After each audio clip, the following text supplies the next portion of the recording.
Hey, welcome back to Kizzy's Place. I thought I'd pause a minute in all of my working over here in the RV to share with you some of the tools that have just been invaluable as I'm doing this renovation. Some of them I've never used before, some of them I use all the time, but starting with this gun right here.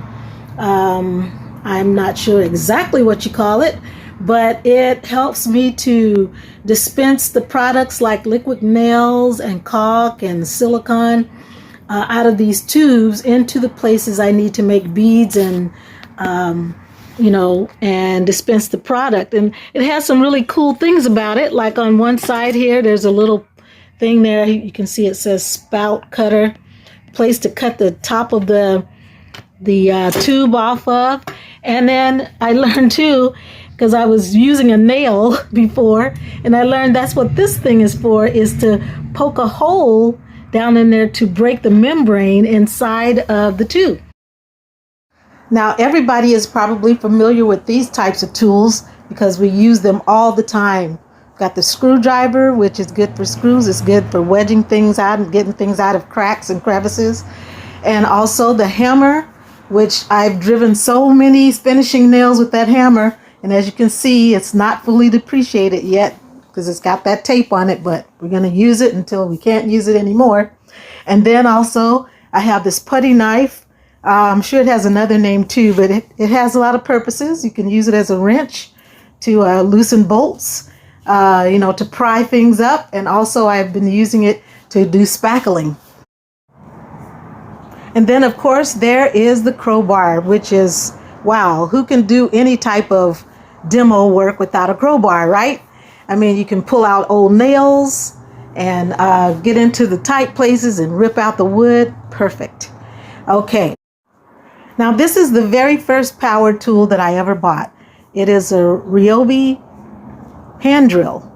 And you can see it has some drill bits in there. And I've used those drill bits to drill holes in the bottom of containers when I'm doing some gardening, just to make some drainage holes. And so many things I've used this drill for, I just can't even begin to number. But in the RV, it has helped me to take down all the screws and put all the screws back.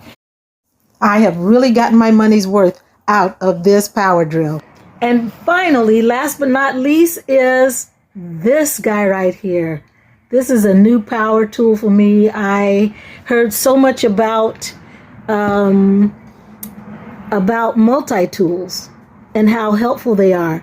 And I saw a demonstration of it. I saw several people using them, like YouTubers using them in their DIYs. And I said, I wasn't really thinking about buying that, but let me go see. So I went and I bought this, and it's a Bauer.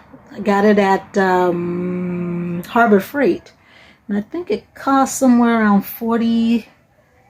I can't remember the full price of it, but it wasn't too expensive. It's under $50, that's for sure.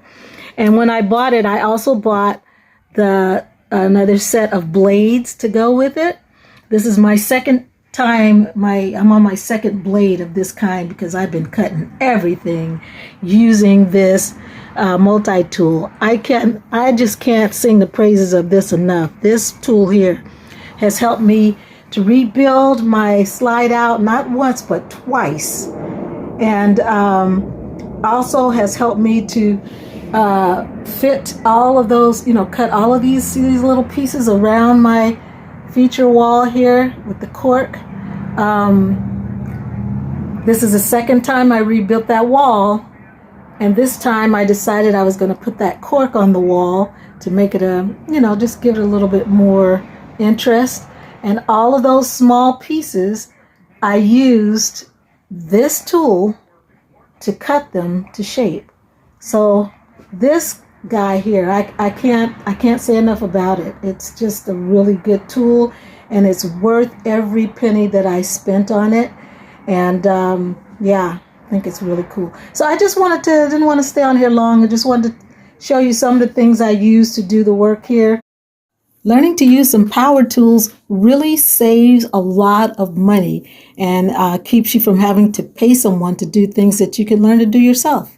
All right, see you next time.